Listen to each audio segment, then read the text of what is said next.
Good afternoon, Professor Nesbitt. I personally just wanted to thank you for allowing me to submit the speech during this turbulent time period.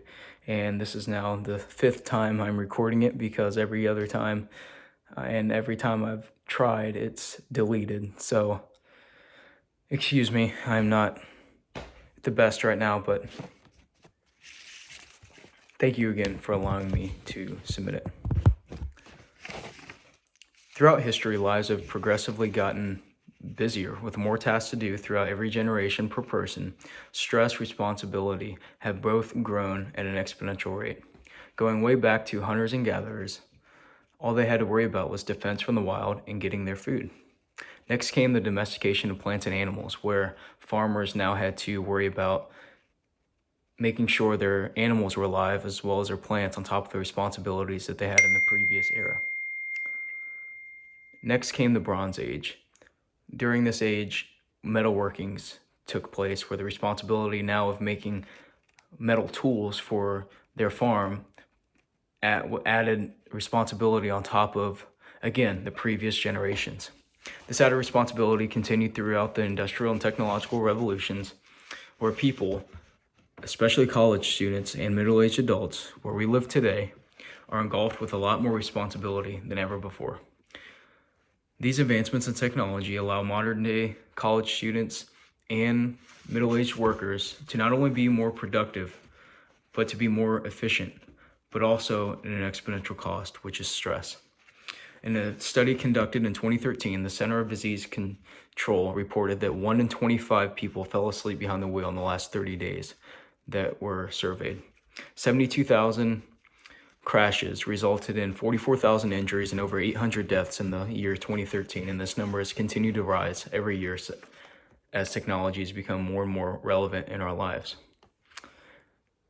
Because of this statistic, students and middle-aged adults working stressful full-time jobs should have mandatory breaks throughout the day that they are able to take, and if they're not taking it, they need to be forced to take it.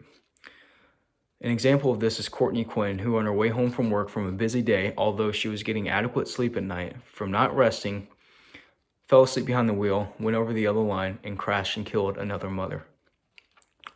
It's because of horrifying events and statistics like these that something needs to be done, such as people having mandatory breaks throughout the day. In an article found in PubMed titled "Rest is Not Idleness: Implications of the Brain's Default Mode for Human Development," this study found that when people wake up from rest, not necessarily sleep, but resting, doing something where your mind doesn't have to be logically thinking about something, your mind can just be adrift into space. They found that your minds result in what's called a default mode, which is suppressed when you're awake and favoring the outside world. This default mode is important for internally processing psychological, mental processing. And this takes place throughout your memories, your future imaginations, mental health, ideas that you may have, as well as your emotions and short-term memory, which is ideal for studying and work performance. This showed that people with higher DM abilities affects cognitive abilities in the positive direction. This discovery suggested that taking a few-minute break every hour can boost cognitive function, boosting grades and work performance, as was just previously stated. Another study conducted by the National Library of Medicine, National Institute of Health, conducted a study to see how sleep deprivation of 28 healthy adult individuals, male and females, would be affected. This sleep deprivation study reduced posterior cortical activation was the result. And the cortical activation is your cortex, your logical thinking processing system in your brain. When you're proposed with a solution or a task, you go through your logical processing to determine what physical or mental needs you need to give to get the task done.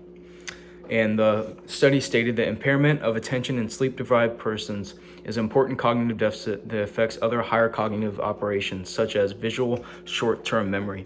And this visual short-term memory is what is needed for things like studying, for your work performance, when you're carrying out emails, when you're flying a plane, taking out the trash, digging a ditch, being an engineer, whatever your job may be. you need to take breaks throughout the day so your brain can reset, you can retain information, and you can continue to perform. Although one could argue that these people need to take better care of themselves on their own personal time, and it is their fault for being sleep deprived, what if they have a tough home life? What if these people have mental disorders? What if they have trauma in their life they're dealing with? Regardless, even if you are getting enough sleep, your brain still needs breaks throughout the day for you to maximize your performance. And it needs not only sleep, but it just needs rest, as we talked about previously about your brain wandering so it can reset. And it doesn't take long, 5 to 10 minutes.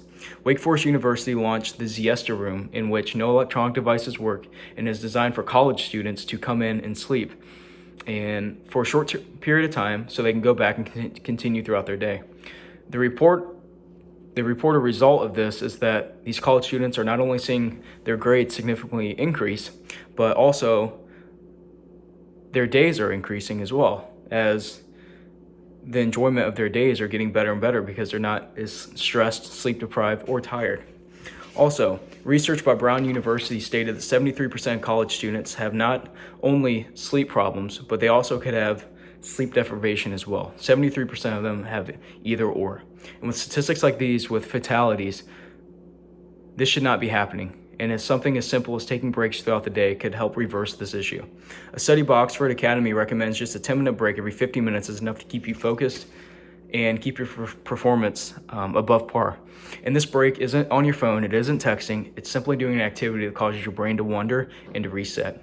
And this proposal doesn't have to be of a huge expense. It can be simply an Excel sheet that's sent out to all students or all staff members at a company. And the consequence for not filling it out would be a mandatory counseling session. Counseling is provided by not only your insurance, but the school's policy as well to all students. And if you can't afford insurance, then the government provides insurance through Medicare. And counselors will be provided one way or another. And this can be an integrity claim, just as taking home work or for school. Just do it honestly. If you're taking breaks, log it. If not, don't log it.